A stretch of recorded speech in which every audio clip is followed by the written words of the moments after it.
Hello? Hello?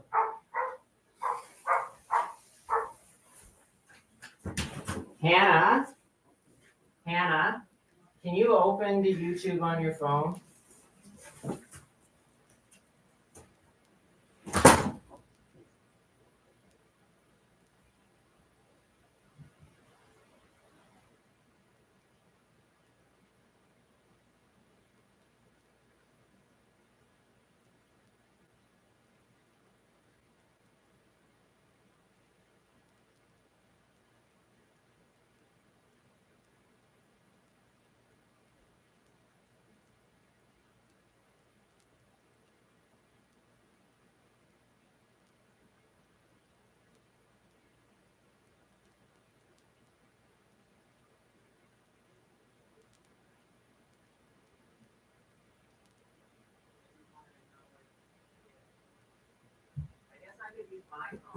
I just want to see if the audio is working correctly.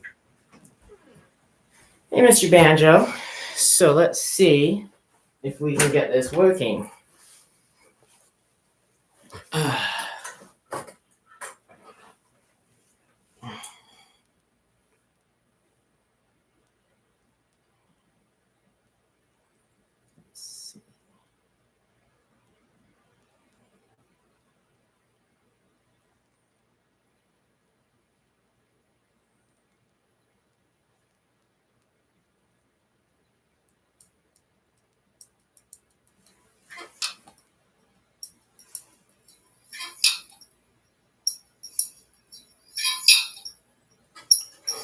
Is the sound coming through here? Is the sound coming through here? Is the sound or is the sound coming through here? Or is the sound coming through here? Does it, if you listen, does it sound like it's coming from this microphone down here or the one on the computer?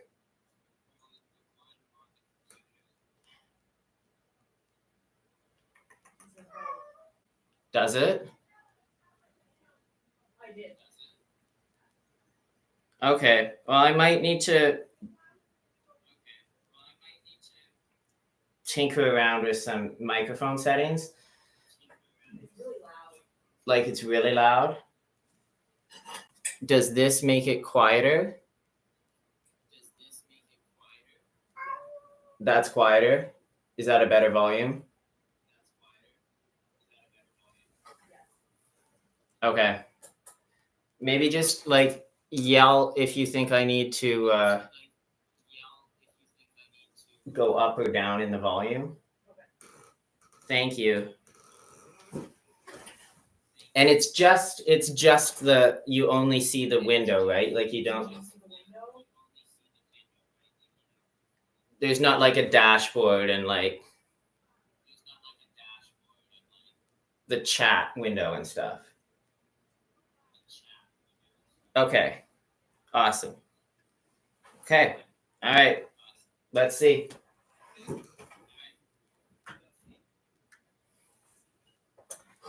Hello, everyone, or no one. I don't know if anybody's watching yet, but hopefully we get some viewers. This is my new experiment that I'm going to be working on a little bit this summer. I've been playing guitar now for about 10 years, and I thought it would be fun to start documenting some of the stuff I'm practicing, some tips and tricks, maybe get some feedback from viewers as well, requests on what to work on. Hopefully we get a bit more comfortable on camera as we do this here. So this is my first time streaming. My name is Patrick, and I'm hoping to do this a few times a week once I get all the kinks ironed out of it, and we'll see how it goes from there. So first thing, we got to get done is get in tune here, which should be pretty good because I was just playing in the same room yesterday, and this guitar is nice and stable.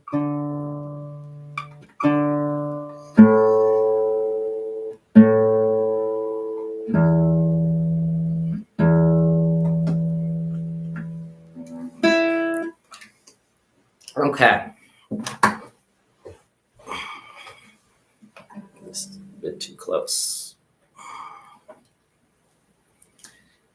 So usually when I start playing, or the first, 5 to 15 minutes of practicing, depending on how much time I have that day, I like to start with some warm-ups and sort of more technical stuff. It's not quite as musical. Just kind of helps you ease into the day. So I'll show off a few of my favorites that I've collected over the years. And this is kind of the first thing I do more or less anytime I pick up the guitar now. So I'll just go up to the 5th fret of the 5th fret here on the G string, and I'll just play chromatically up and back down. And what I'm trying to do here is really only push just hard enough to make a clear sound come out of the string. One of my more things that I struggle with technically is playing with too much tension. So I've been working pretty hard to try and actively reduce that sort of death grip that I have on my strings.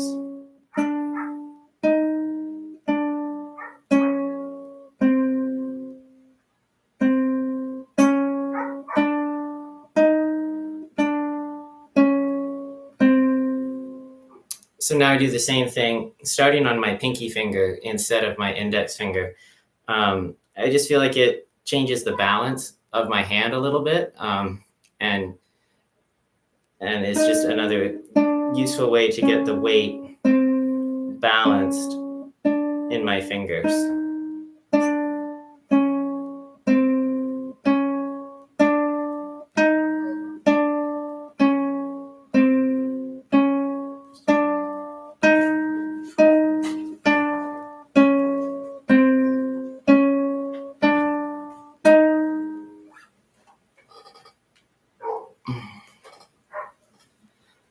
So the next thing I like to do is pretty much just, I wouldn't even call it a variation of the exercise that Scott Tennant uses in Pumping Nylon. It's pretty much just verbatim his fixed finger exercise that he does in that technique book. So quite a few of you are probably already familiar with it, but so what you're gonna do is we're just gonna, again, be up around the 5th fret. You can do it up higher if you want, if you have smaller hands or have trouble reaching. I have attempted doing it back here, like in 1st position or 3rd position, but I find it puts too much tension in my hand and kind of defeats the point of doing the exercise, which is to move without adding a lot of tension. So I generally just do it up here at the 5th fret. So I'll start by just using my index finger, and I'll jump it up to this D on the A string, and then the E on the B string. Same thing going to the 6th string and the 1st string. So we're gonna go.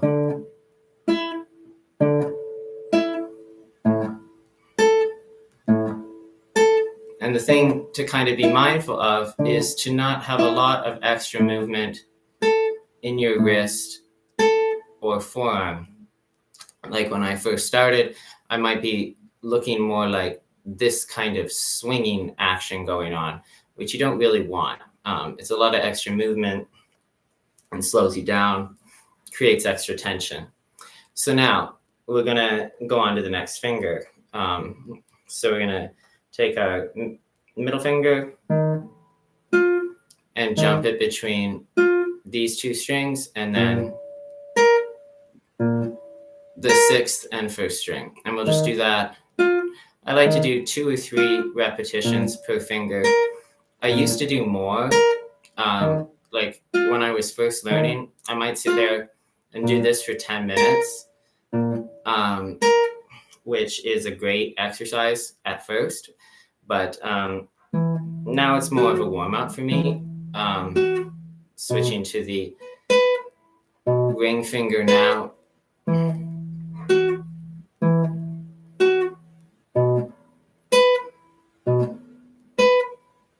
I find this finger I have a little bit more tension in naturally, so I might do a couple of extra repetitions with this finger just to get feeling comfortable. Okay, so then the last finger is kind of, this is the spot where there's a bit of a tendency for more wrist movement to kind of come in, and we don't want that. So as you can see, I'm kind of focusing on bending my finger in and staying relaxed as I go in and out, rather than that kind of movement, something more exaggerated. It's really quite a small movement.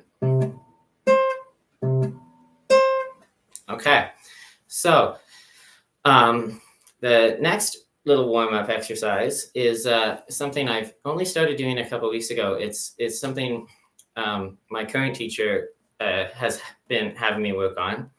And again, it's really to help reduce that tension in the left hand. So what we're going to do is move between a major 7 chord on the top 4 strings and this kind of very nasty sounding shape. I'm not exactly sure what it is. It's not very nice sounding. The idea here is not so much to get a nice melody or harmony out of this. It's just we're switching between these shapes. So this might take a while at first if you're not used to playing these. So we've got here our major 7 shape, and then I'm going to move to that other shape like this, trying to keep my fingers as close to the fretboard as I can as I shift. So I'm really not coming up very much at all, just keeping nice and relaxed, trying not to look at the guitar too much, because I find that increases the tension in my neck, causes pain if you're playing for a long period of time. So I'll do the same shape now, same combination of shapes on the next set of 4 strings.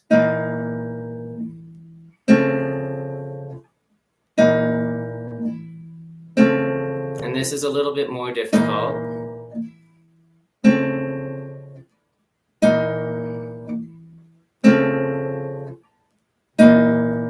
And I like to aim for 3 to 5 repetitions of these more mechanical exercises. I kind of think of these not so much musically and just as kind of helping me build the mechanics that I need to do the musical things that I want to do. So the last variation of this particular drill is on the bottom 4 strings. And this is the hardest set of strings just because of the spacing. Like the tendency I had in my playing when I was more of a beginner than I am now was I would keep my thumb quite high on the back of the neck, not like wrapped over or anything, but like very high. And what it ended up doing is collapsing my wrist. So my wrist would not be straight. And that does a few things.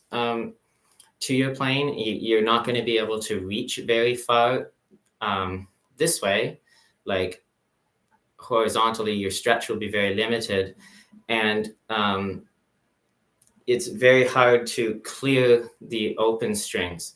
Like if you're playing a C chord like that, you're going to end up with muted strings, and that's not really ideal.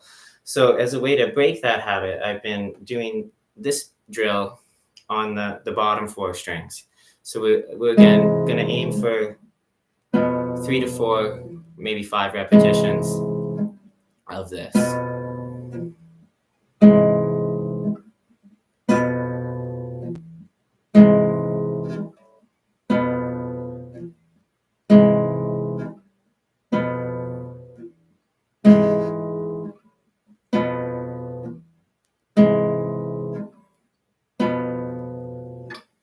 Okay, so we've kind of done our work here going vertically. So now I like to do a similar drill, but kind of traveling horizontally, because that just helps.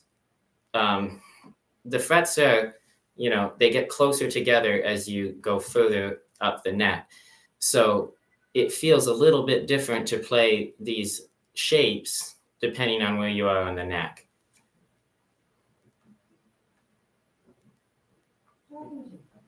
I'm talking to myself.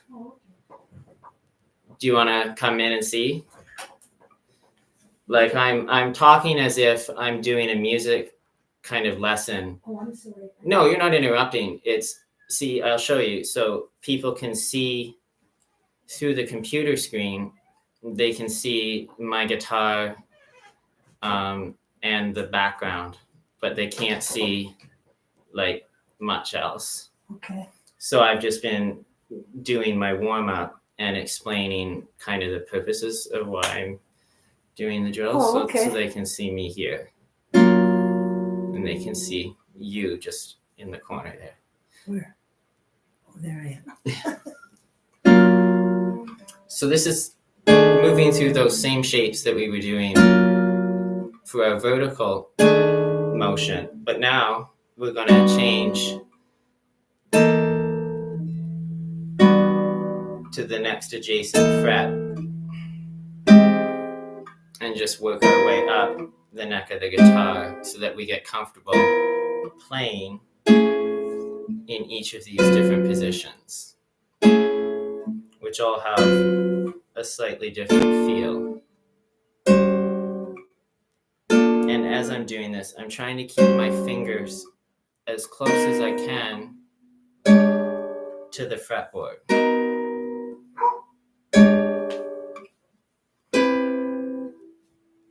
The more tension you have in your playing, the harder it will be to keep your fingers nice and close.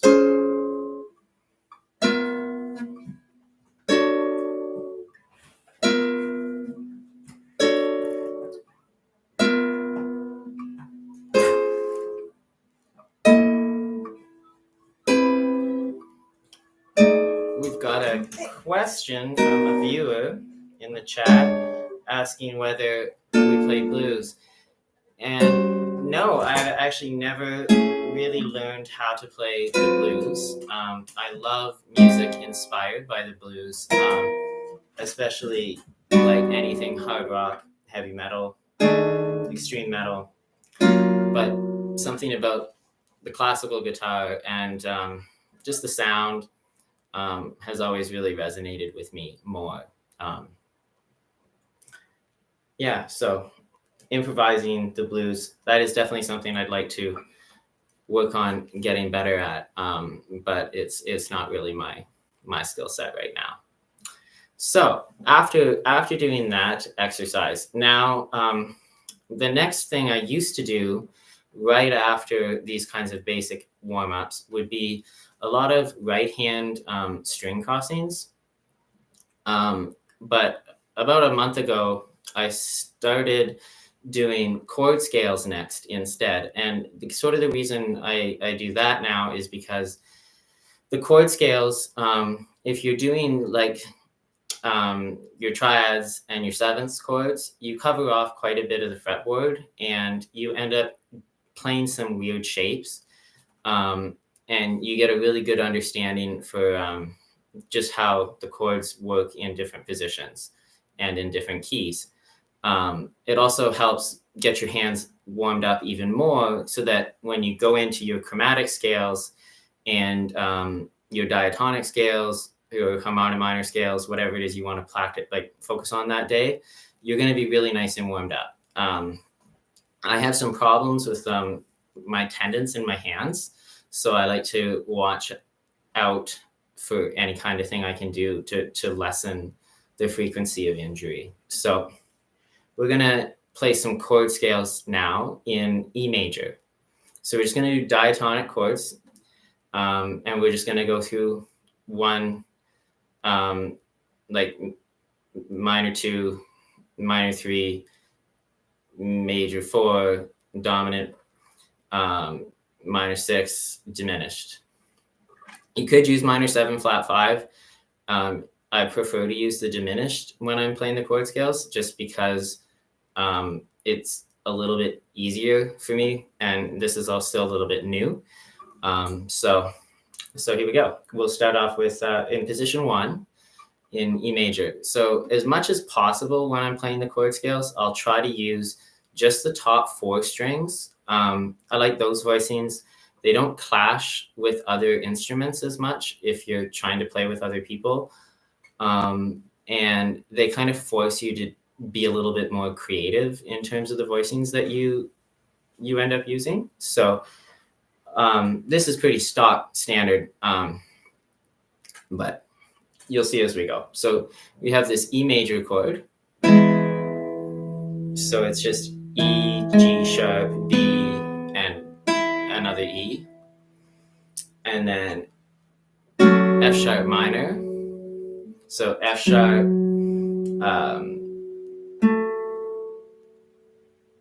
F sharp, A, C sharp, and F sharp. And then we go to this G sharp minor. And the root is up here. And then we go. It's actually a lot more difficult to talk and play these chord scales than I'm used to. So this is going to be a new skill for me too. So E major, F sharp minor, G sharp minor, A major, and then I like this B7 here, and then just use this C sharp minor and D sharp diminished, E.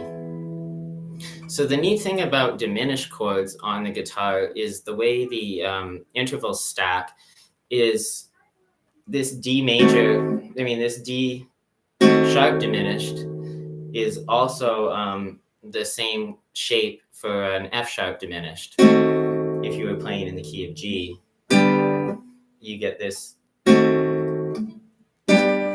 same kind of resolution.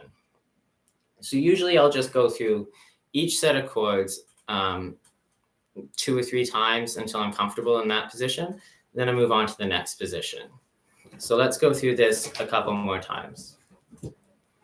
E major, F sharp minor, G sharp minor, A major, B7, C sharp minor, D sharp diminished, and then E major. The dog's fine to stay in. Well, I'm going through. Okay. Do you want to go with me or do you want to stay E here? major, F sharp minor, G sharp minor, A major, B7, C sharp minor, D sharp diminished, and E. Just have to ask you another one question. So that is pretty much all we need to do in first position here for E. So now let's go up to the next spot where we can play an E major chord. And that's actually, we don't have to go very far. So some of the chord shapes are going to be the same here. You want me to phone Paul and tell So we him? have E major. Sorry, that's E major 7. E major, Pardon? F sharp minor,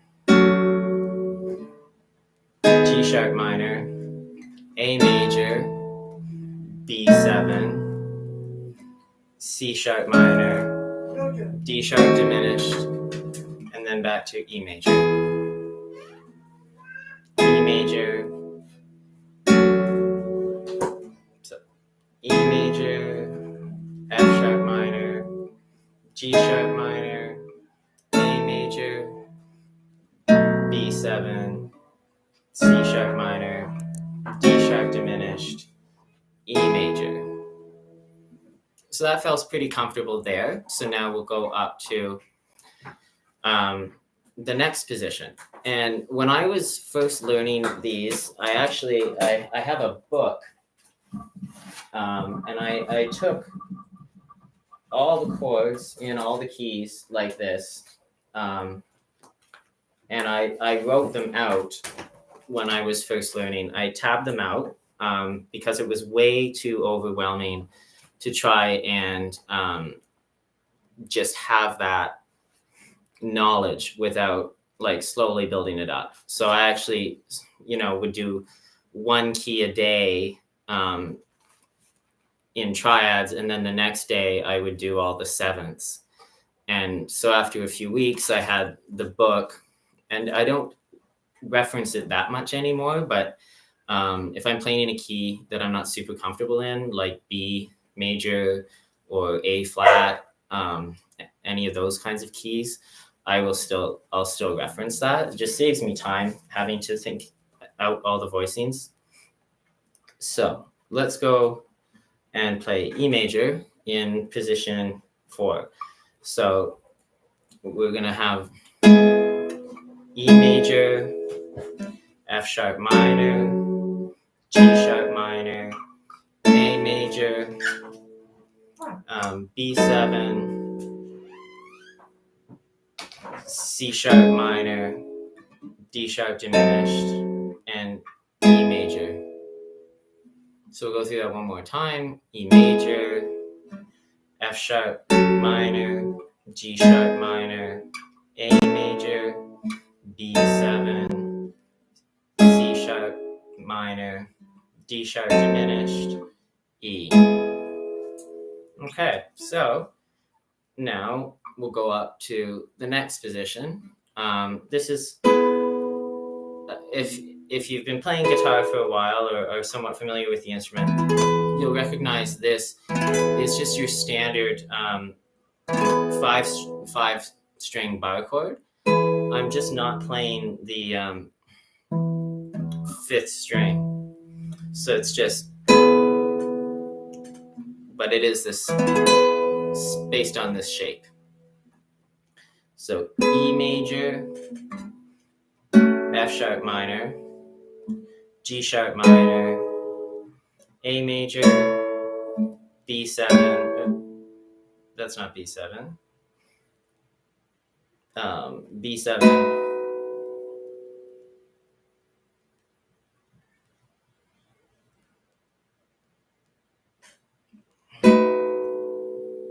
and then we need C sharp minor, which would be here.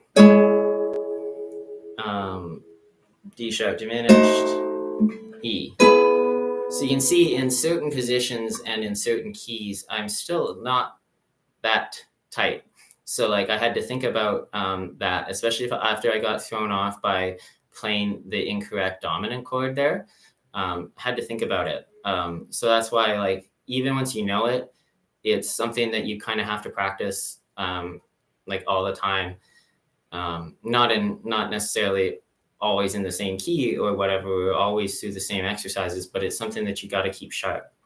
So we've got E, F sharp, G sharp minor, A major, B7, C sharp diminished, C sharp minor, D sharp diminished, E.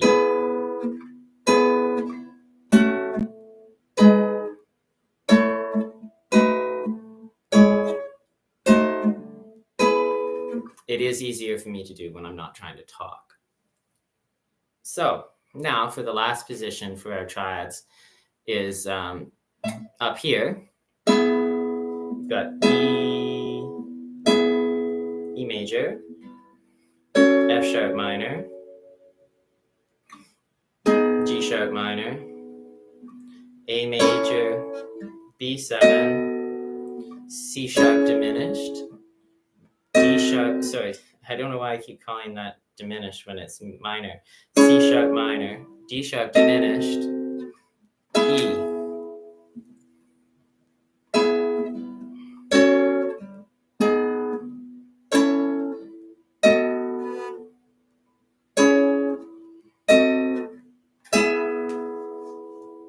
Okay, so there's chord scales. That's our first set of chord scales. So then the next set of chord scales that I find really useful to practice are the sevens.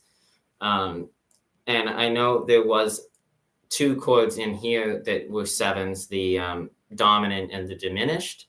But they show up so much in the kind of music that I'm practicing, which is mostly classical music, that I like to get sort of used to what they sound like, whereas I find it's just more useful for my ear training right now. And then on to the next is we're going to do major sevens, minor sevens, dominant sevens, and diminished sevens, still in the key of E. So we'll start with this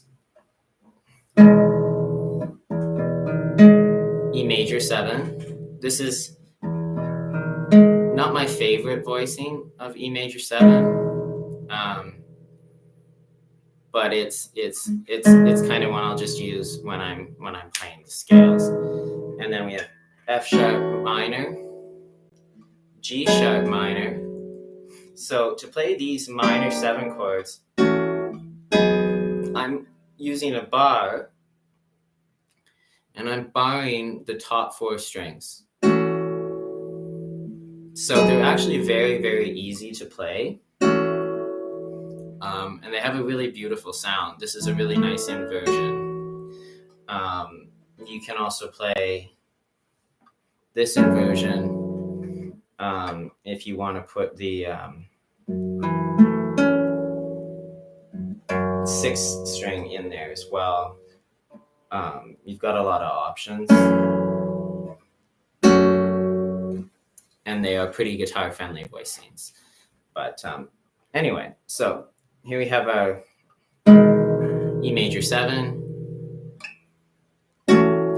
F sharp minor 7, G sharp minor 7, A major 7, which you can play as a bar here, or you can play as an open chord. And I usually use the open chord here just because in the next position, I like to use this bar. But, so that's major 7. And then after our A major 7 chord, we are going to use this B dominant 7 chord, C sharp minor, D sharp diminished, and back to E major 7. Okay, and again, I like to go through, 2 or 3 times just until I feel comfortable. But for me, this is more of a relaxation meditation type exercise than it is set the metronome as fast as I can and bang out the chords, because I feel like that kind of has the opposite effect. Maybe once a week I'll set my metronome to 55 or 60 for the quarter note and just try to play at a consistent tempo, but not fast. That comes in elsewhere. We're currently having an animal fight. This is my mom's dog, Margot, looking for my cat, Mr. Banjo, who is my most loyal practice friend. So if the stream takes off, Mr. Banjo will be here quite a bit. Okay. So now let's go into the second position of our E major 7 chord scale. So this is a nice shape. What we've got here is in our first chord scales, when we were playing triads, we used this shape for E major. So to get the major 7, you just lower the octave from here to the 7, and it gives you this really nice tension. So there's E major 7, F sharp minor 7, G sharp minor 7, A major 7, B7, C sharp minor 7, D sharp diminished, and then E major 7. E major 7, F sharp minor 7, G sharp minor 7, A major 7, F B7, and then C sharp minor 7, which is actually the same shape as the dominant. I've just moved it up a string, which changes the intervals. And then we go back here for our D sharp diminished, and back here for E major 7. Okay. So, next position is, we were here, so we want to be here. And to get this, I am using the 5th string.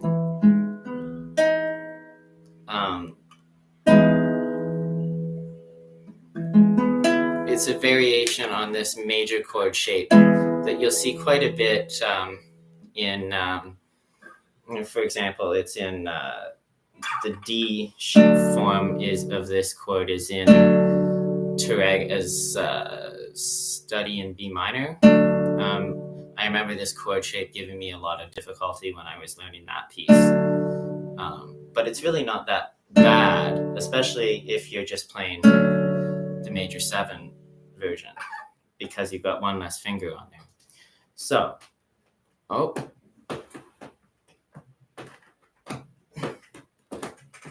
is it the cat climbing? Okay, so E major 7, F sharp minor 7, G sharp minor 7. What you do on banjo? A major 7, B7, C sharp diminished, sorry, C sharp minor is here. There we go, C sharp minor, D sharp diminished, and back to a E major 7. E major 7, F sharp minor, G sharp minor, A major 7. See, I have to think about that one a little bit still. A major 7, B7, C sharp minor 7, D sharp diminished 7, E major 7. Okay, so we've just got 2 positions left to do, and we will have covered off our chord scales for the day. And this exercise, it might seem kind of tedious, but it's so good for like learning the fretboard in a way that isn't just like, counting the notes up, trying to memorize them by rote. It's really good for like learning new pieces. If you're sight reading, you'll be like, okay, wow, I've actually seen most of these shapes before, especially the majors and the dominants. which are very common in classical music. There's a lot of just like 1-5-1, 5-1, that kind of stuff going on. So yeah, great things to learn. If we get more people watching and there's any interest in my chord scale book, I would be happy to digitize that and share that with people, because I think it would be a really helpful tool for a lot of people that maybe don't have the time to just sit there and write them out. I've had the benefit of having a lot of time to practice in the last year or two. So now we're going to use the same root note, the same E, but instead of going like this, we're going to go, which is probably the shape that more people have seen before. It's based on that bar chord shape. But instead of playing the octave, we're going to play the major 7. And the major 7 is, I don't know how to explain it because I'm still learning about it, but it has, when it's with the other notes in the chord, it's really beautiful. It's a really nice, smooth sounding tension. But when it's on its own, it sounds kind of odd. It sounds really dissonant. I kind of confuse them sometimes for major seconds. If I don't have the context, it's just kind of hard for me to hear that interval sometimes when it's not in a chord. But in the chord, it's really pretty. So we've got a E major 7, and then F sharp minor 7, G sharp minor 7, A major 7, B 7, C sharp minor 7, D sharp diminished, and E major 7. This is probably one of my favorite positions to play the chord scales in, just because the voice leading works really well here. That's something I'm trying to get more into, is like using proper voice leading and stuff as I'm learning how to improvise more, but it's still a work in progress. So here we go. So we've got E major 7,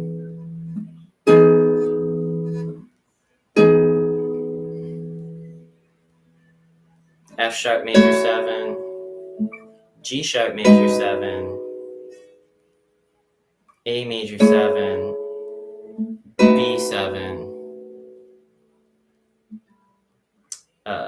C sharp minor 7, D sharp diminished, and E major 7. Okay, and then for the last position that we're going to practice today for chord scales, we're going to go up here, and with same idea is we're taking the major chord shape that we already know and that many of you watching and listening are already going to be familiar with, and we're going to lower the higher octave down and make it the 7. So this chord becomes this chord. E major 7. It's a really pretty chord. So E major 7, and then we've got to get an F sharp an F sharp minor. We can use this right here. Again, I'm not having to really change positions at all, but I am using the 5th string and then just the top 3 strings. But you can also play it with just 3 notes as a shell chord, if you prefer that. I like keeping a few more notes in, but it's entirely up to you. And then we have a D sharp diminished and back to the root, the E. E major 7, F sharp minor 7, G sharp minor 7.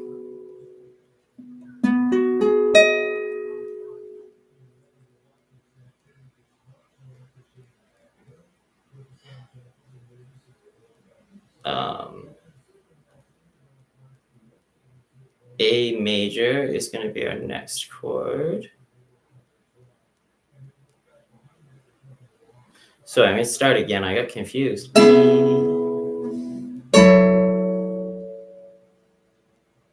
G sharp minor would be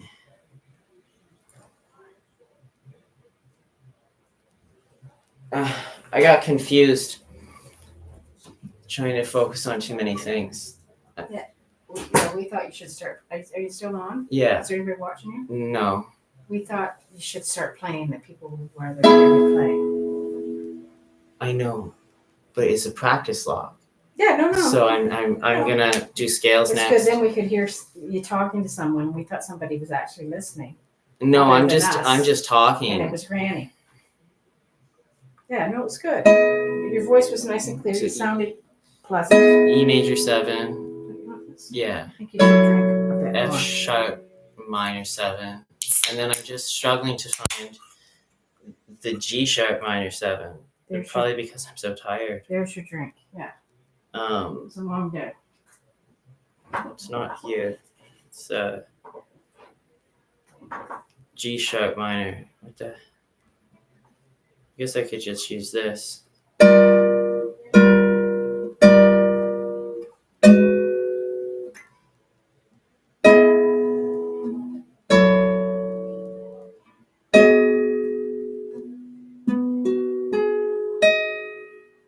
That's it.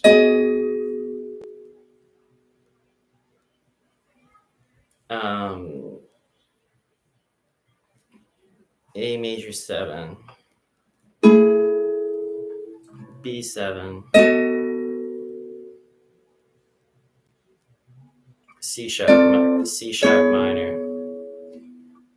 D sharp diminished. And then E major 7. Oh, that one, which is usually probably the easiest one for me to get through, was very difficult today. It's been a long day.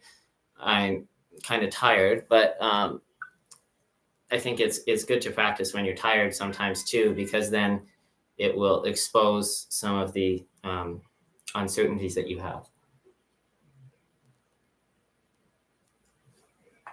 Okay, so now you're going to switch to doing some chromatic scales and diatonic scales.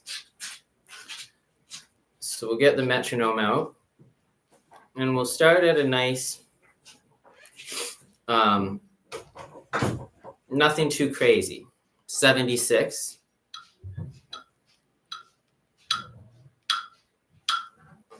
And we're going to go through a few different scales and a few different combinations of fingers. So the first scale that I'm going to work on is C. It's a 2-octave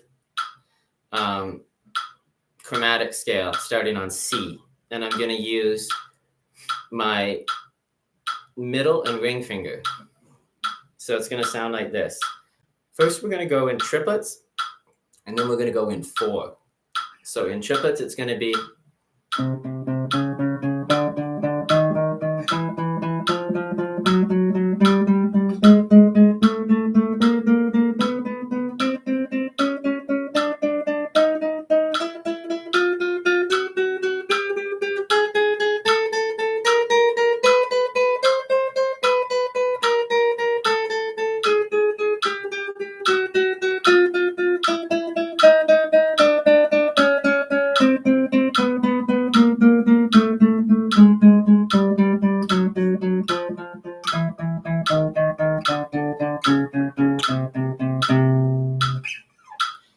So that's not too bad. It's a bit more difficult in 4, though, especially with the ring and middle finger combination.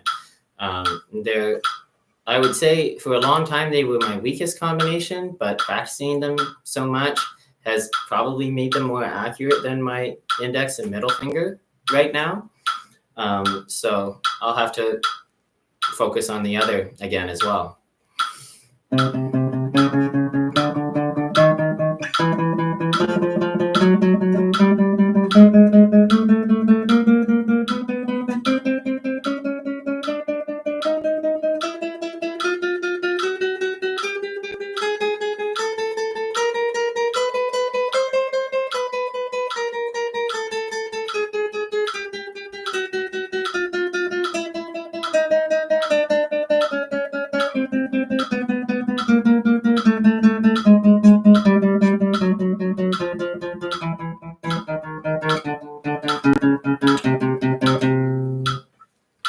So there's just a little bit of, as my hand gets a bit tired in the last octave, you notice there's maybe a little bit of clipping.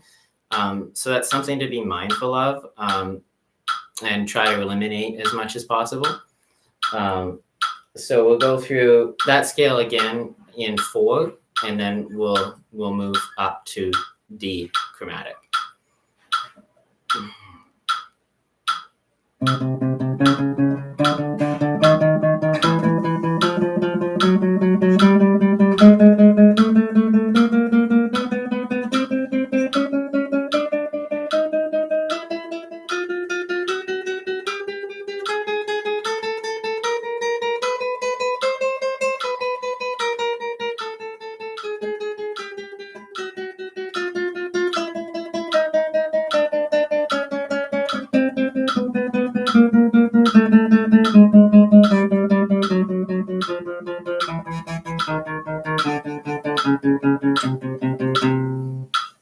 So that was quite a bit more comfortable that time.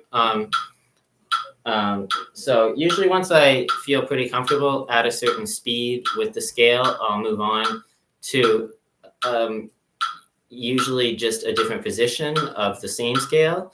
So like in this case, I was playing C chromatic. And just to get used to how things feel in different parts of the neck, I'll go up to D, and then usually F sharp, because that gets me playing above the neck quite a bit, like above the body of the guitar, I should say. So that's a helpful exercise for playing more advanced scales, like a 3-octave A chromatic or a 3-octave B chromatic, which is the longest, like the highest scale that I can play on this guitar here, which is going up to this note.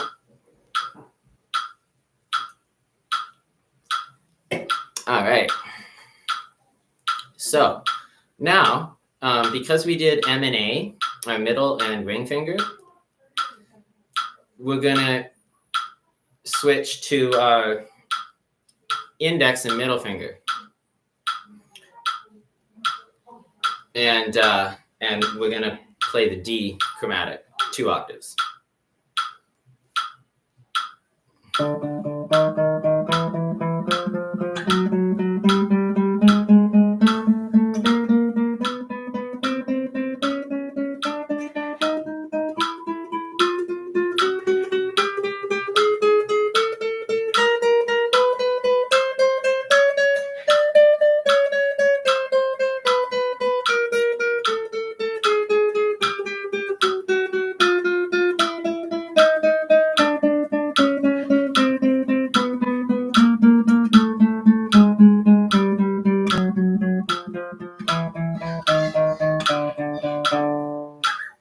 Okay, so that's in triplets, and now we're going to go into 16th notes.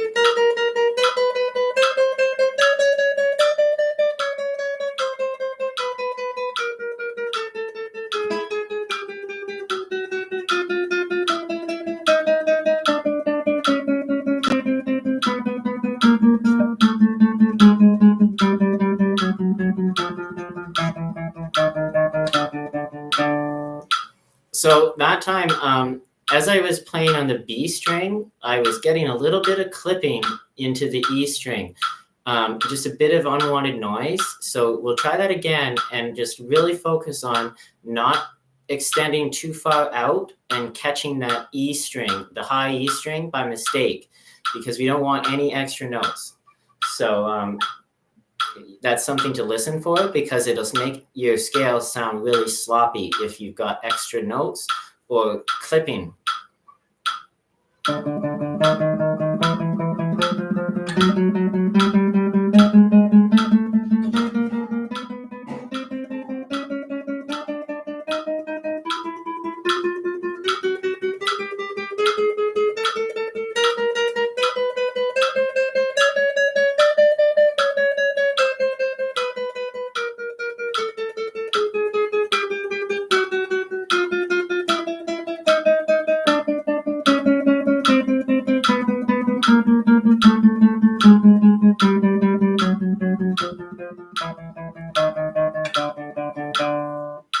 Okay, so on that run, you could hear no clipping on that high E string. So that's the goal.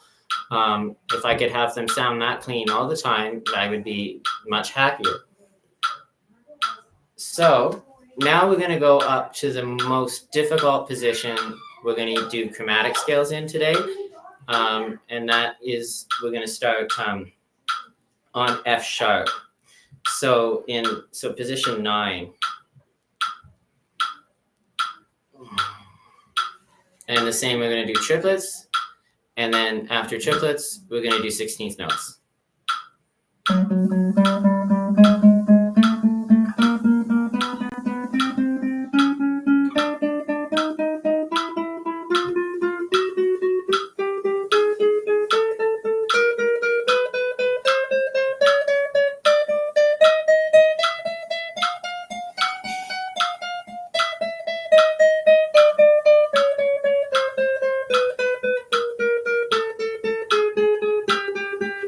Oops.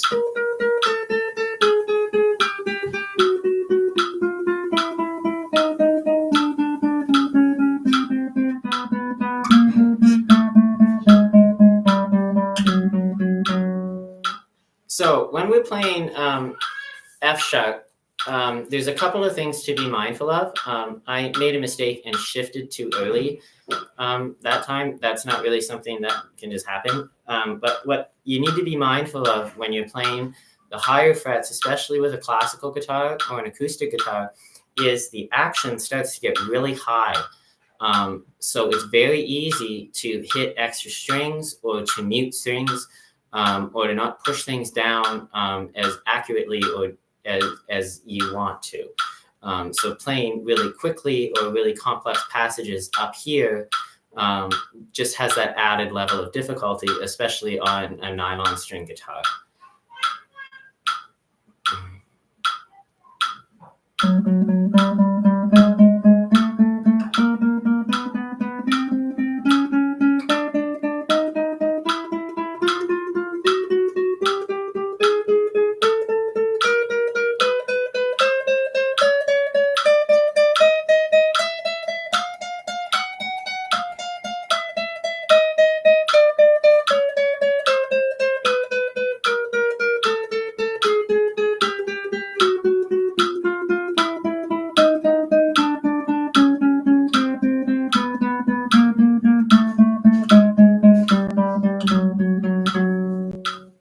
Okay, so now we're going to try the same scale, but in 16th notes. And this is at 76 beats per minute, so it's nothing crazy fast, but it's fast enough that it gets us working mechanically, but we're not rushing. We're not trying to rush through. Is Davina coming in?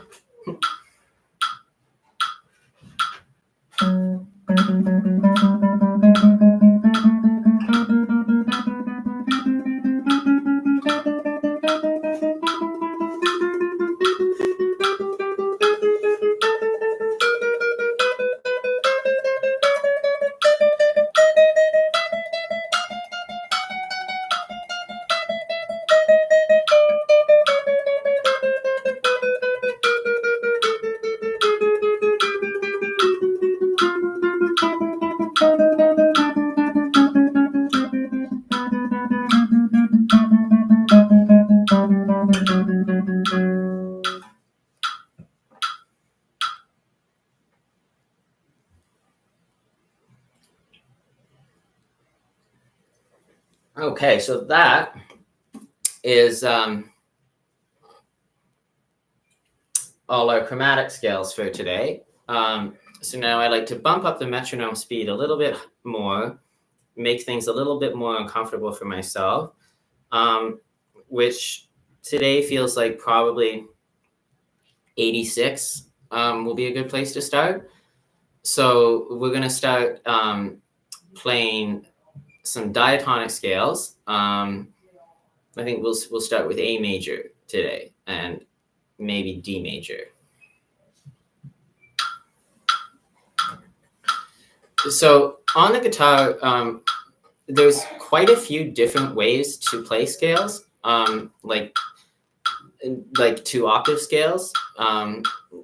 You get more limited in when you start getting into 3 octaves, but there's quite a few different ways to play a 2-octave scale. So let's take A major, for example, and we'll start just in triplets, just for demonstration. So we're going to start on the, we're not going to start on the beat. We're going to start.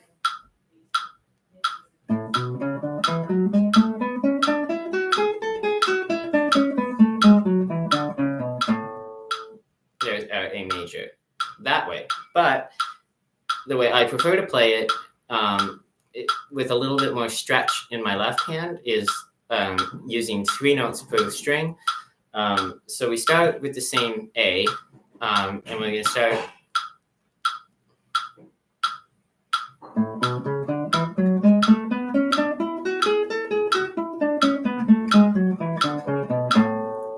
So the 3 note per string scale is a little bit nicer for me in terms of when I'm trying to play really fast, because it keeps the shapes all the same, and it keeps the string crossings for my right hand the same. Whereas when you're playing these more classical box shapes, you're sometimes playing 2 notes, sometimes 3, sometimes 2, and sometimes 2. And you're always just kind of changing how many strings you're using, how many notes per string you're using, which makes your string crossings more challenging. So if we use 3 note per string, it's quite a bit easier to play fast. So let's try this in 16ths now. 1.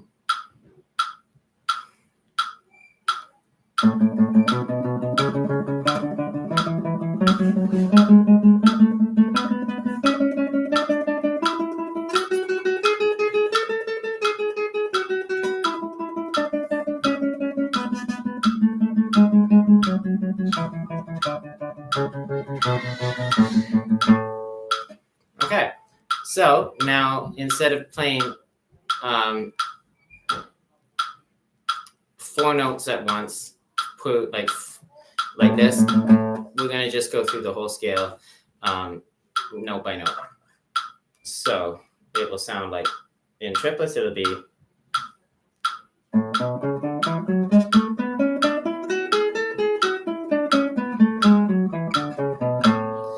With triplets, if you want to start on the downbeat, which you can do, I would suggest repeating the top note. So it would sound like this.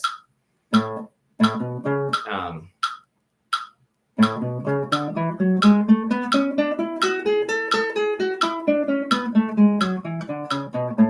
you're playing this note up here twice. If you're starting off the beat, it's. Oops.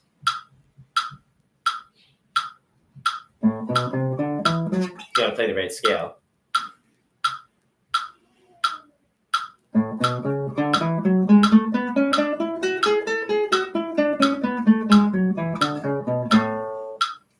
And then with 16th notes, it'll sound like this.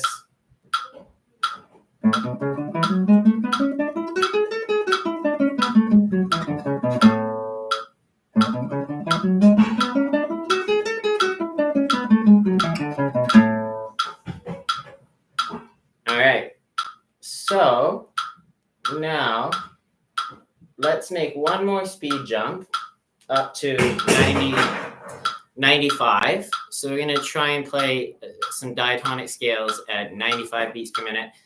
And this is more or less about the upper range of my technique right now. On a really good day, I can do about 105. Today's not a really good day in terms of my hand. You see I have some stuff in here from an IV from earlier, so my hand's not 100%, but we make do. So we're gonna play a 3-note per string D major scale. So starting in triplets, it'll be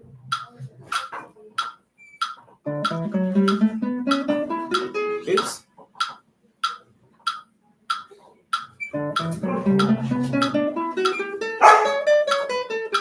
Oops. It's embarrassing to make mistakes on the internet.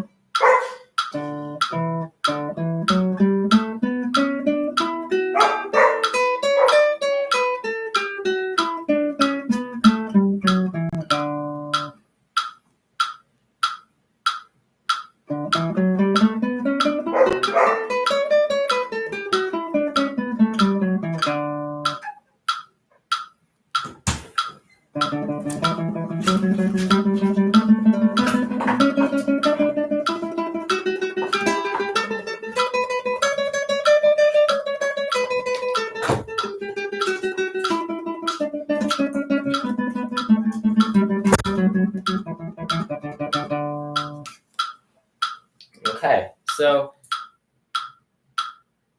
that's about what I would normally do for technique module for the day.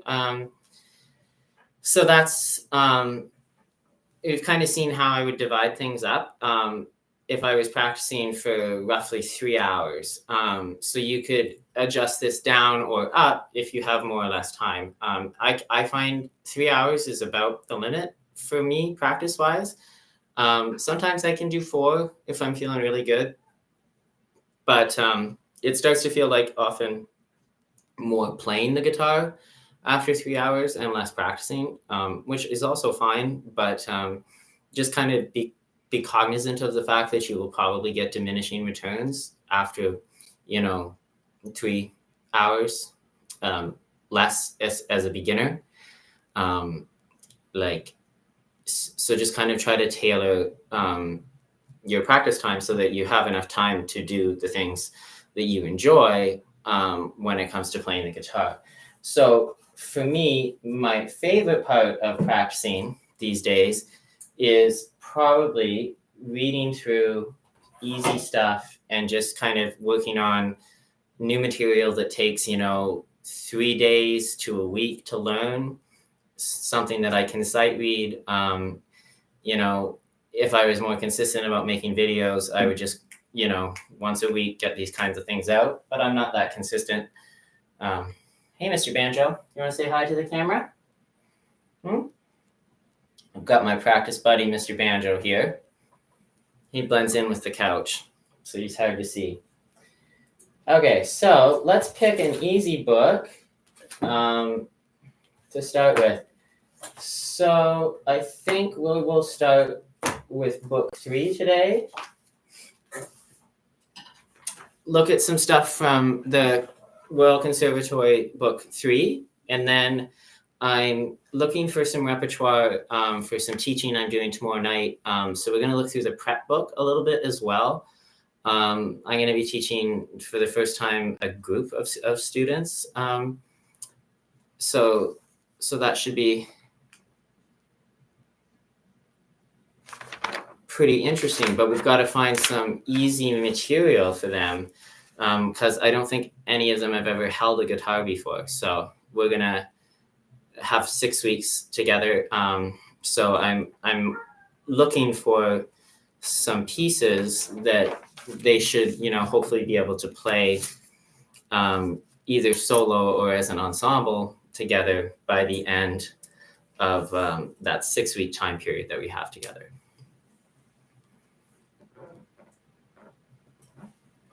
Neon. That is a good song. I feel like that might be a little bit beyond our beginners. Okay.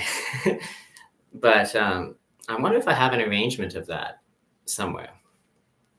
I've been working on a beautiful arrangement of a modern piece that I'd like to get to in a little bit called On the Nature of Daylight, that I didn't think would be playable on the guitar, but then I heard a solo piano version of it a few days ago, and I was absolutely blown away.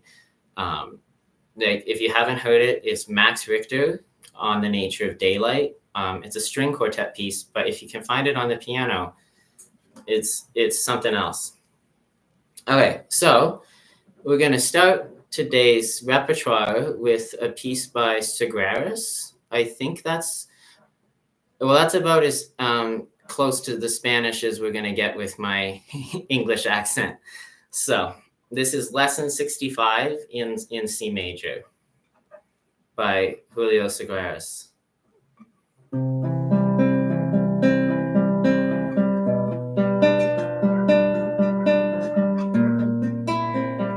Oops. All right, we'll start again.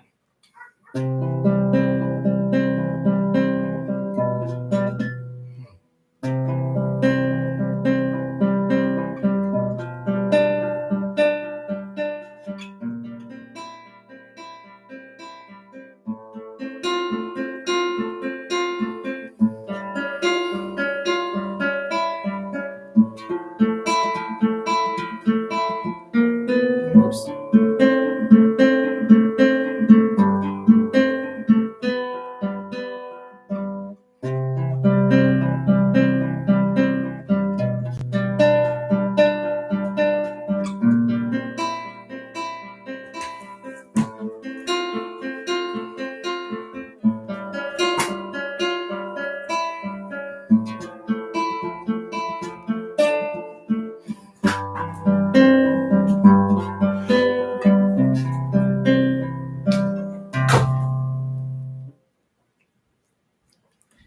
This is a nice piece for warming up. It's got that kind of repetitive motion, and the melody is simple, but it's pretty. Just kind of on top of the arpeggios. So something that's good with these types of easier pieces is to try and balance out the voicing as much as you can. So like when I'm playing this C major arpeggio here, I'm trying to pull out the first note, the first note of the second triplet. So it's 1, 2, 3, 4, 5, 6, 7, 8, 9. So it's in 12/8. So the melody comes in on the second beat.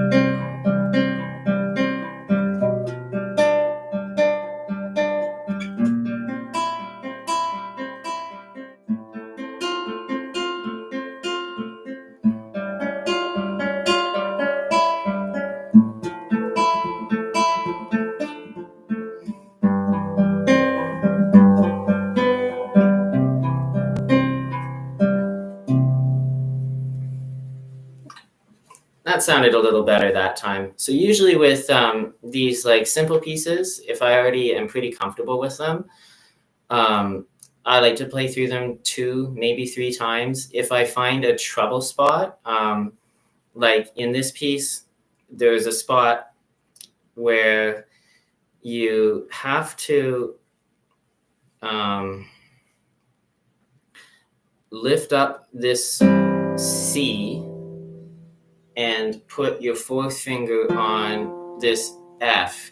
And I found that movement to be really difficult. So for quite a while, I would just isolate that particular movement so that I could just only focus on that, because that was an area where old bad habits would come in. And one of the old bad habits was this sort of creep up with my hand so that my wrist would end up really bent and I would have trouble reaching all the notes that I needed in the chord. So focusing on keeping my wrist nice and low, like that.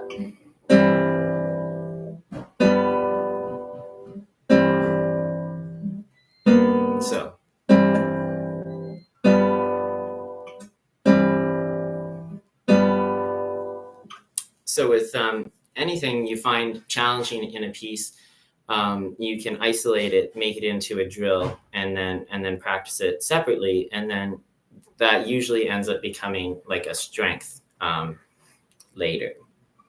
I don't think it's quite there yet with this piece, but let's go through this one more time.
All right, let's look at another piece by Sagraris, lesson 80. This time it's in D major, and the sort of focus of the piece, it's a very short study, but it's actually a really rewarding study if you're working on your slurs. It's helpful for working on slurs from like kind of awkward chord positions without being overly long or complicated, like some of the like Giuliani studies or Caucasi studies that have slurs in them. They're very hard and they're very long, and they can be a little bit, a lot to bite off. Whereas this, it gave me the opportunity to work on my slurs in a piece that's only 8 measures long. So, and it is using some chord shapes that we're all relatively familiar with already. So we've got this D major to this I think it's an A7. But anyway, so here we go. Yeah, A7.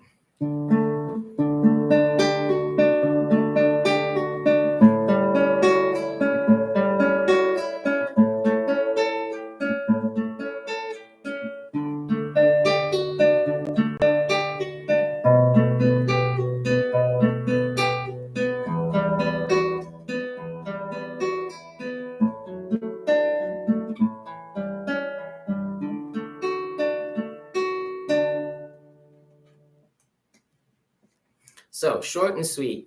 I would say the main difficulty in this piece is measure 5. So you've got this here, a B, A, B, and then on top you've got a a G pulling off to the F sharp. So the difficulty is extending your pinky out and getting a nice. You can hear how if I'm not accurate, I get a bit of a tinny, nasty buzz, which is what you don't want. So you want to. This is a good opportunity to work really on your placement. So notice how my wrist is dropped nice and low. And I'm pulling down. So when you're pulling off, you can get a lot of volume by pulling down, not pulling out and away. You're not pulling away, you're pulling down. So it can take a little bit of time to get comfortable with that. So we'll go through this piece again.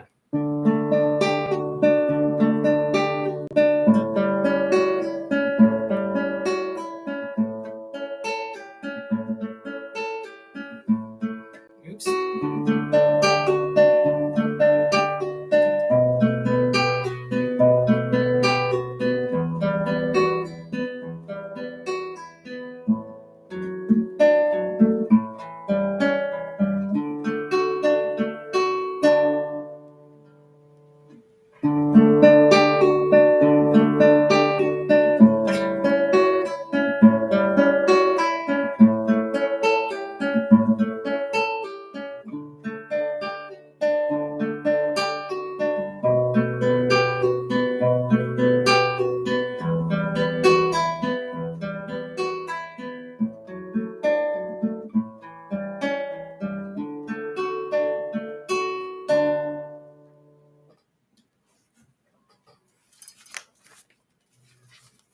All right. So this is a fun piece that students, like beginner students, can actually usually pick up pretty quickly, and it's got some I guess pizzazz, some flair to it. It's an exercise by Jose Ferrer from his collection of 12 exercises. It's the 9th one. It's pretty commonly performed. Like you'll see it on YouTube, or you'll find it if you search ejercicio, EJERCICIO, or Jose Ferrer, study 9. So it's in 3/8, but it moves along, but it's fairly easy.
So a few little rough spots in there, especially with if I'm not using a metronome, I find the 30-second notes to be a little bit tricky to play exactly on time.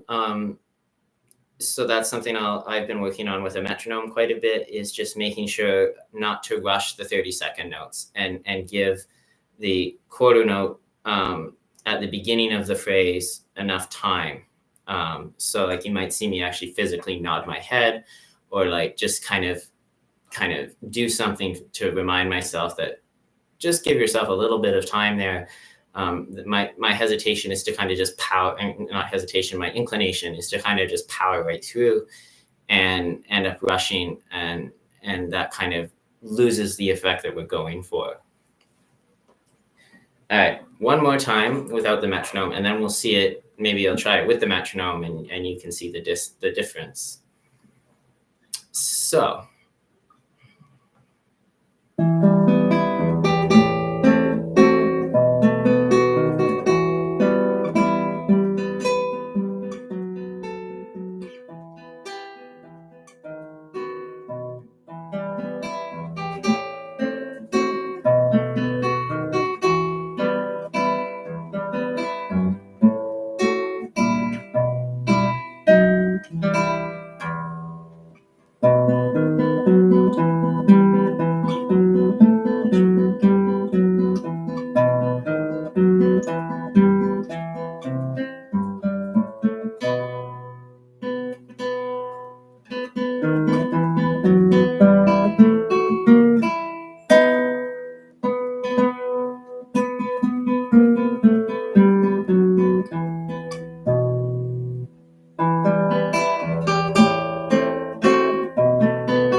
Oops.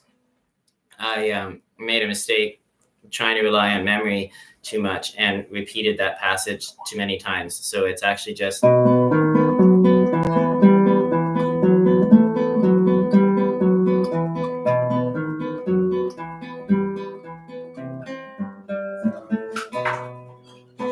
Oh, Patrick. Hi, Paul.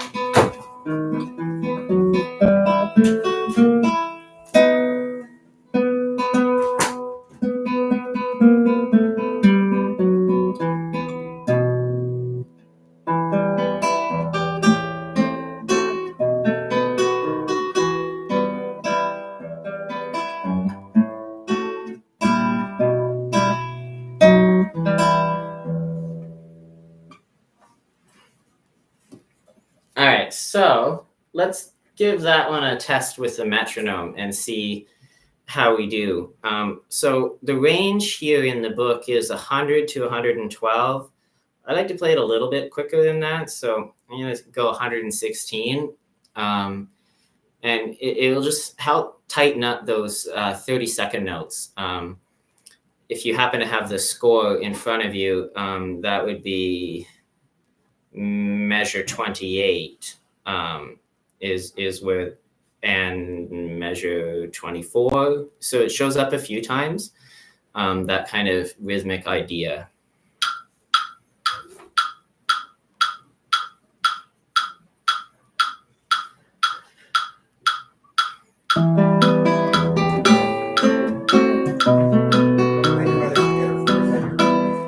Pardon, Paul? Oh, I was talking to another. Sorry, Patrick. You're talking to my three viewers. Oh, sorry. I'm streaming Oh. for the first time today. On what? YouTube. Oh. I thought it might be a way to build the channel without having to upload a ton of perfect videos, because It might work. the videos that people upload are insane quality. So like they've got like studio guys Oh, working for them yeah. and editing their stuff. So I Can't thought quite do that. something a bit more organic, maybe. Unless you train your mother to be your studio rep. Yeah, I don't think she's volunteering.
Oops.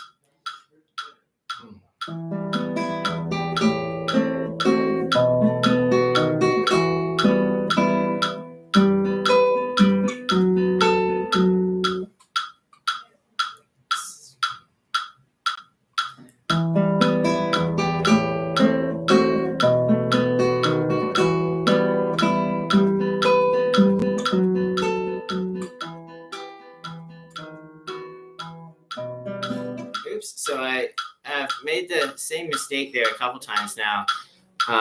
Just being a little bit distracted. So I'm going to start again. Take a couple deep breaths, and we'll get through it. So it's.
Second part still needs a little bit of work.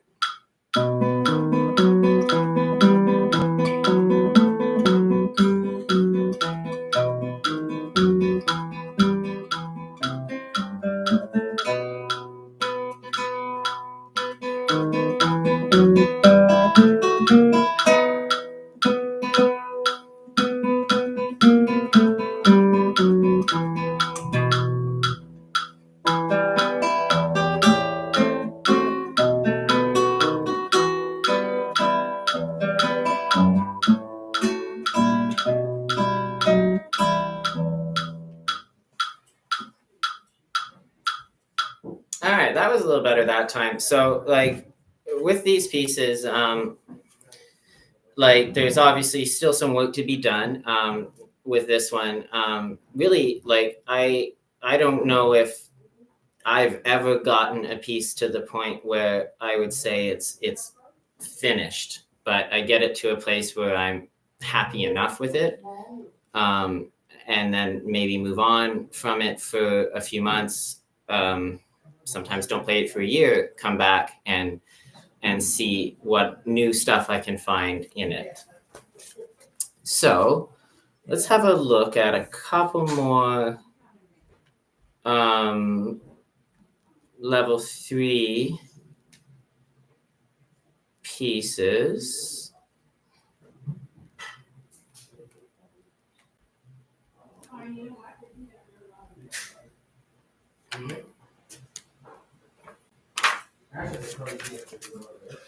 There is one more in here that I wanted to show you guys today. So this is by Jacques Bosch, who I don't know a whole lot about. He's a romantic composer, and I only know a few of his pieces. This is Opus 89, number 2, in A. And it has some really cool rhythmic things going on, especially for such I would say it's towards the higher level of difficulty in the level 3 book for me. Some are easier, some are harder. The grading is a little bit arbitrary sometimes, it seems. But this one, it's got some room for musical expression, which is nice.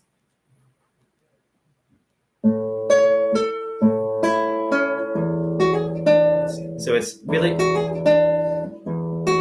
nailing this is the hard part for me.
All right, well, that was a nice one, but I think a couple of our viewers left during that one, and maybe somebody new joined. So let's give Jacques Bosch one more run, and then we'll switch books.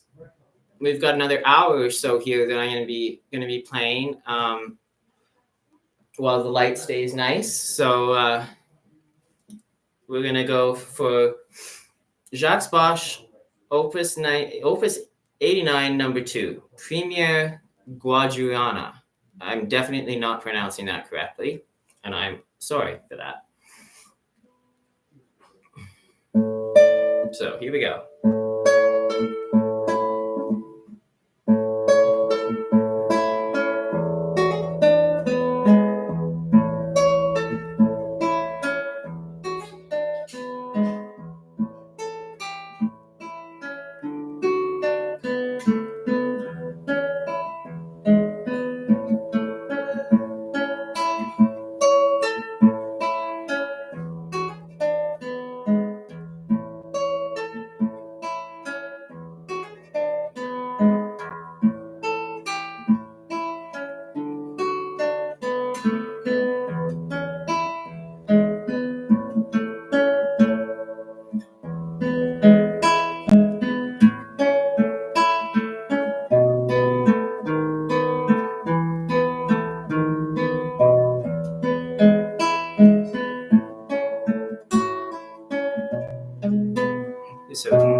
Okay,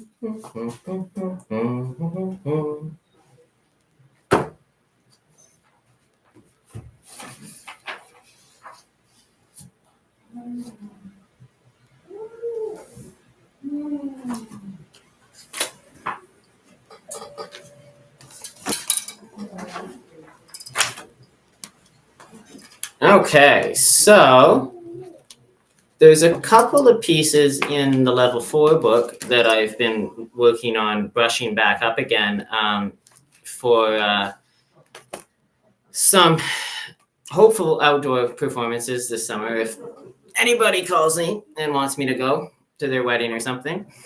But this piece here, I haven't played it in a little while. It's my mom's favorite piece. She really likes lute music. Played on the guitar, not so much on the lute, but I think that's more so saying something about my lute playing than the instrument itself. I did make the mistake of buying a lute a few years ago, thinking it would be, super easy to play and just, like a guitar, but with 11 strings. And it's very, very, very different. One day I would like to take the time and sit down and learn the lute, but that is a project for the future. So I'm going to go through this piece a little bit slowly the first time, and then we'll see if we can bring it up to tempo in a few minutes. So this is Der Vergeren Tanz, which is attributed to Melchior Neusiedler. It's a lute piece from roughly the 1550s.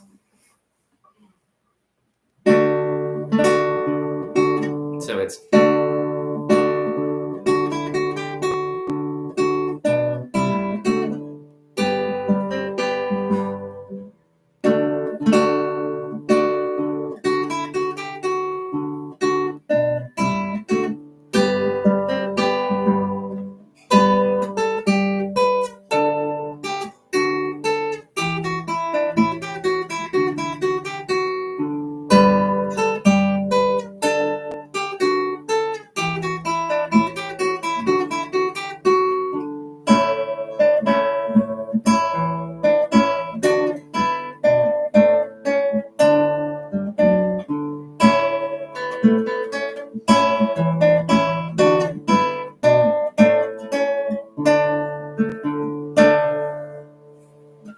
all right. Let's see if we can get through that a little bit cleaner now.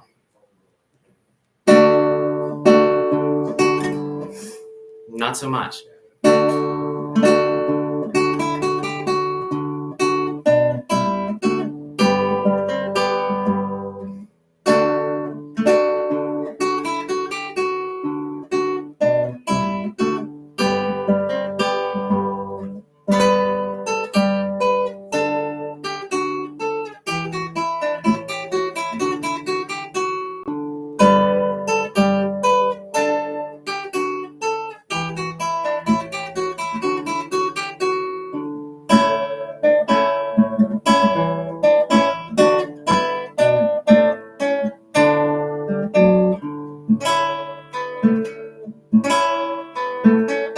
That's weird.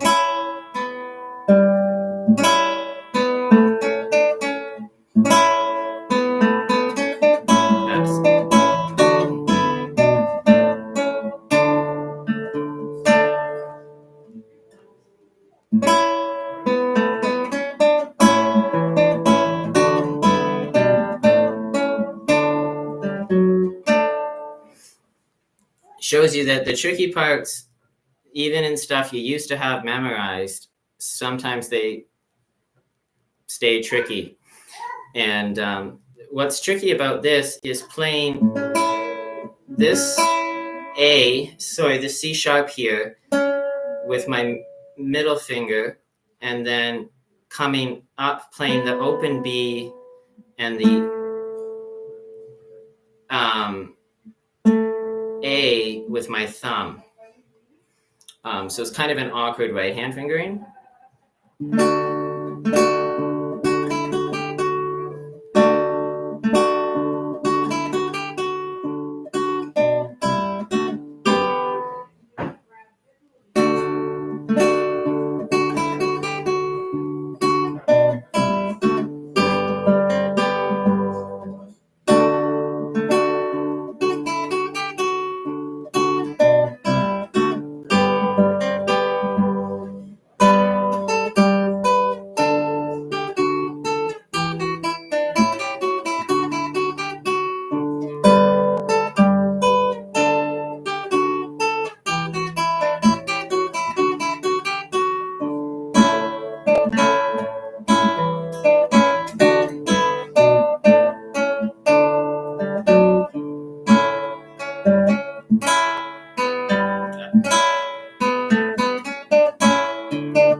So that first part of measure 21, I'm going to need to spend some time with this week, just trying to get that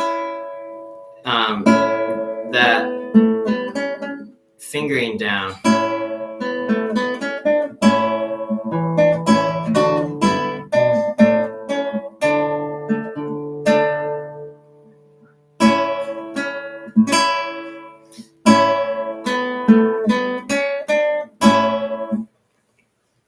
I definitely need to think about it. The way they fingered it in the book here, they want you to use your thumb to play this A, but I think that creates kind of an awkward.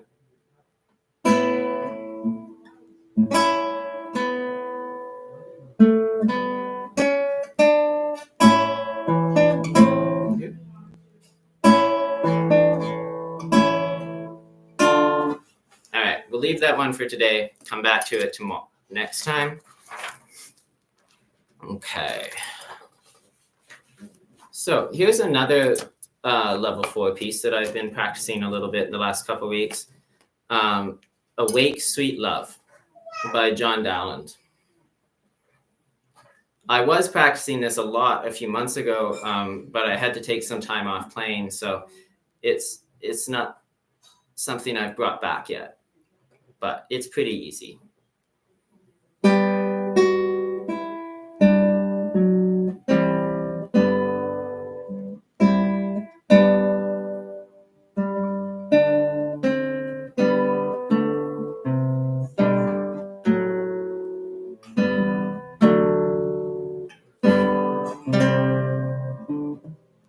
So it's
that piece went a lot better than the other one,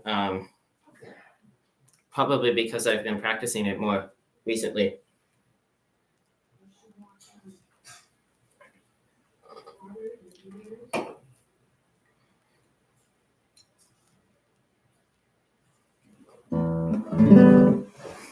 All right, let's go through Awake, Sweet Love again.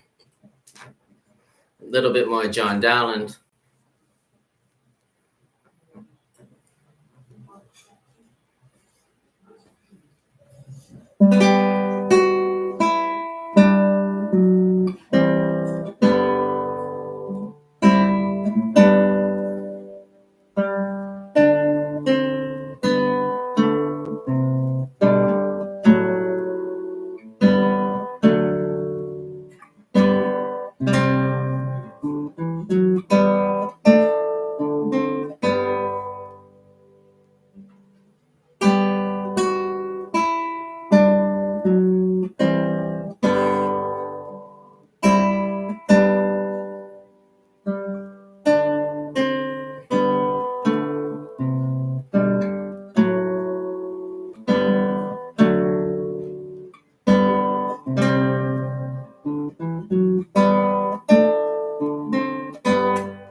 That's Awake, Sweet Love by John Dowland.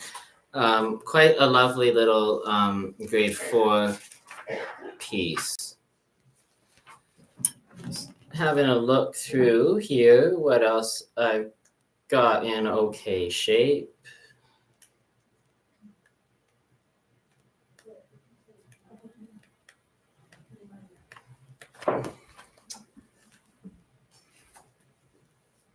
Okay, so I have there's a few more things I want to look at today before wrapping up.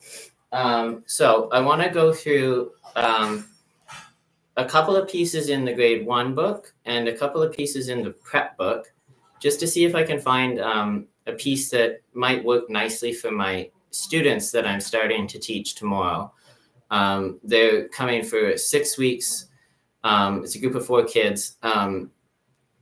And I've got 6 weeks with them, so I'd like for them to be able to play a piece either together as an ensemble or something that's easy enough for them to get through by themselves. So there's a few options of things that I've been kind of looking at. So where is level 1? Here it is. So in level 1, there's a piece.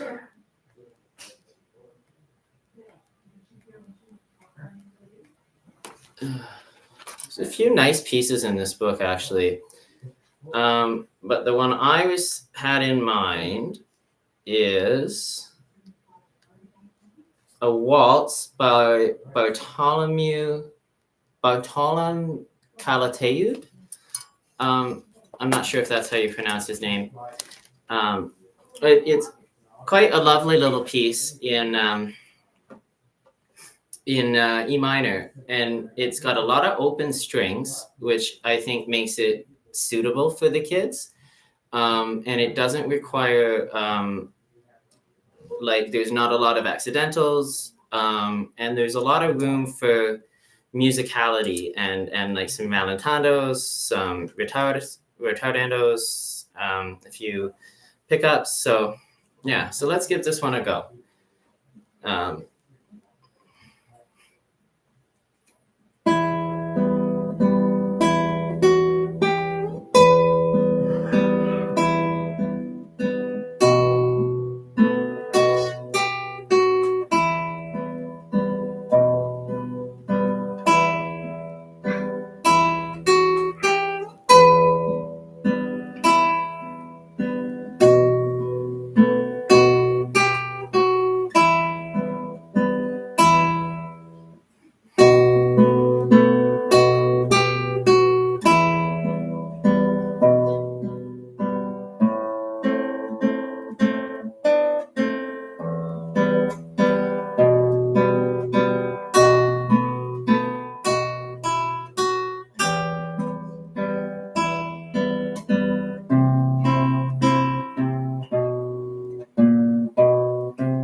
So that's one of the options for pieces that I was thinking for the kids. I'm just going to check my phone for 1 second.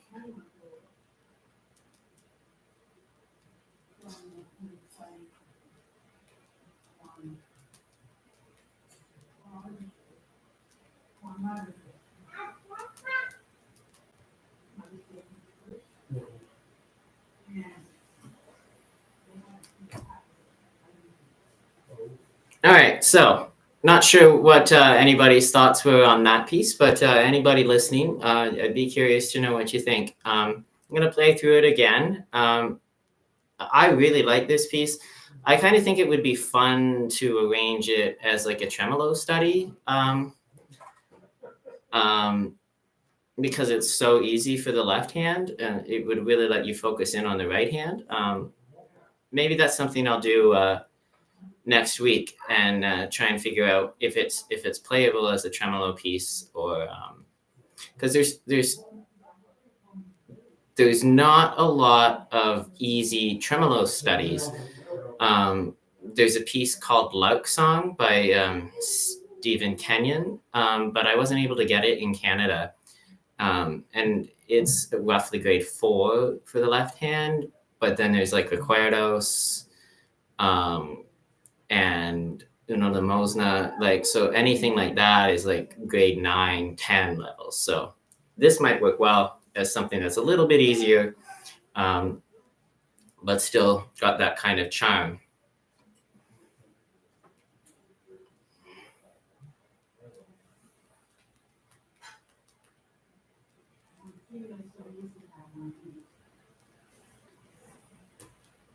All right, so here we go.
So that piece is pretty high up there in terms of what I was thinking of teaching the kids, depending on their comfort level on the instruments and how big they are. Like I don't really know anything about the kids that I'm going to be working with, so we'll all be in for a bit of a surprise, I think. So here's actually a really nice piece by a composer named Stefan Rack. I could be mispronouncing his first name, but he has written some of the most like beautiful virtuosic classical guitar music. There's a piece of him. There's a piece that he plays in a cave in Iceland.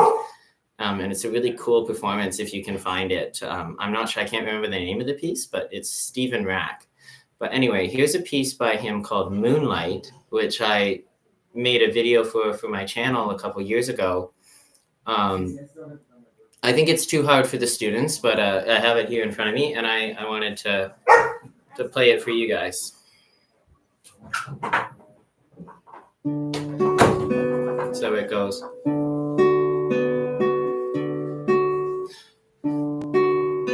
So.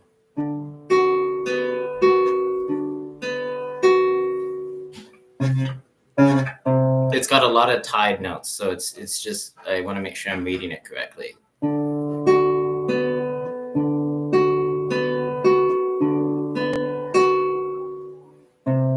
Now it's in D.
that's Moonlight by Stefan Rack. It needs a little bit of work if I was going to perform it, but great little study for a beginner.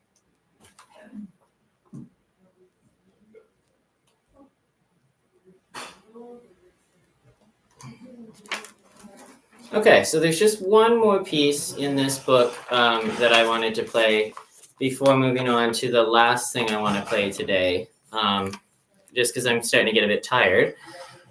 This is Mauro Giuliani, probably my favorite of the like major classical composers for the guitar. I really like Giuliani more than Soar, who Soar is very tuneful, but Giuliani, I don't know, maybe is a bit more weighty.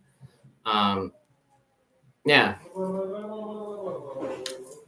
So anyway, here's a little andantino by Giuliani. Quite easy, a great piece for a beginner. But it starts to do some fun stuff with some arpeggios, a little bit of like alternate picking with your fingers, and some block chords. So it's got a nice mix of things going on for such a simple little study. So let's give it a try.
Oops.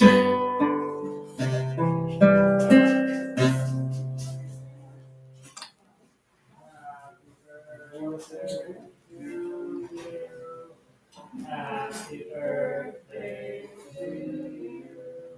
Happy birthday, dear Stacy. Happy birthday to you. You guys are really bad.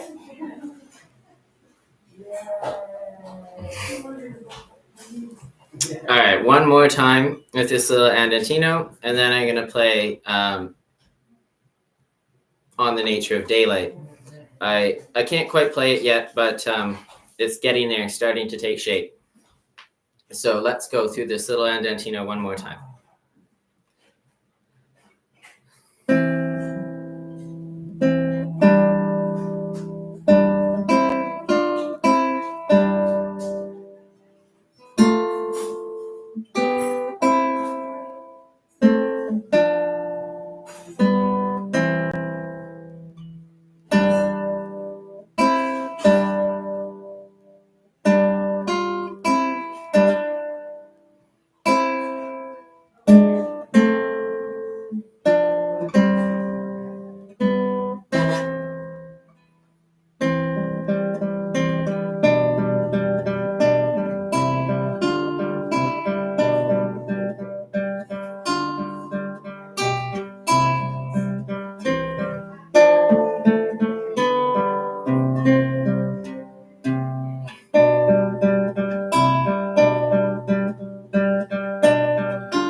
Okay, so last piece for today. I just have to find it.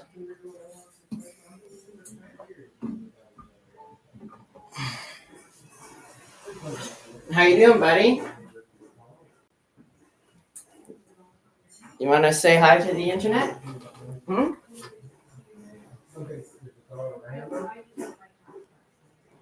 You on TV, Banjo?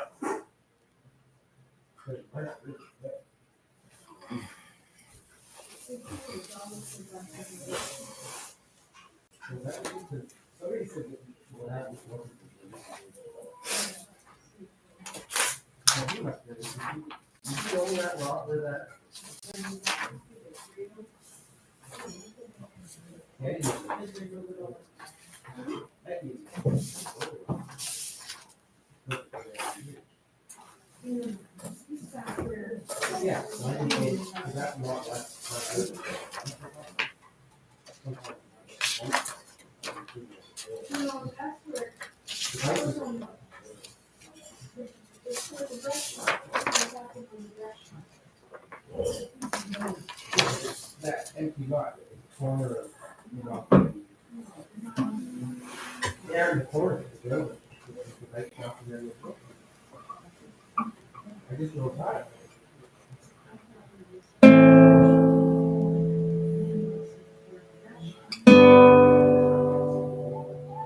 Okay, so this is on the nature of daylight. Is it not? I would say, yeah.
All right, I think I might play that one more time before signing off. I hope everyone who took the time to listen tonight had fun. I'm going to try and do this a few times a week just to get more comfortable in front of the camera.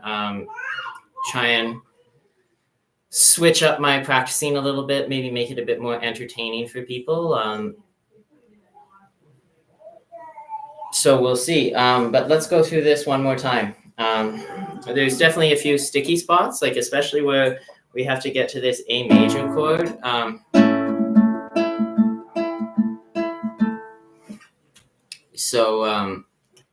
Still needs some work, but yeah, this is definitely one of my favorite classical pieces. And I'm actually really surprised that it works as well as it does on the guitar. Because like some of the other, great piano pieces or great string quartet pieces, they're just too thin on the guitar. So yeah, kind of a gem. And this is arranged by Ryan Walsh, and we found it on Max Richter's website, so like it's readily available.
Okay, that's it for today. That's the piece I wanted to end on. Next time we stream, I want to work on the first 10 to 12 measures of Asturias by Albanese. I've been working on that. Just with being a little bit tired today, I didn't think today was the best day to bring out Albanese to the world. But that's kind of like a many months to many years type of project that I'm going to be working on. So slowly but surely, it took me about a week to learn the first 10 measures. And obviously, like, it's going to take a lot of practice. I think I'll have to memorize the whole piece to be able to play it. But anyway, thanks so much for listening. It was great to have a few people stop by, and feel free to check out the YouTube channel. I've got a bunch of videos on there, mostly easier stuff. So it might not be stuff that you've seen videos of on other channels quite as much. So if you feel like giving those videos a listen, it's all like one take performances, because not that I have anything against editing, I just don't know how to do it myself yet. So everything's one take live, and I kind of like that anyway. My favorite guitarists are the guys that are doing stuff in one take, where you can hear the pick noise or the nail noise and that kind of thing. So thanks again for listening. Any thoughts, comments, likes are appreciated. Take care, and I'll see you guys next time.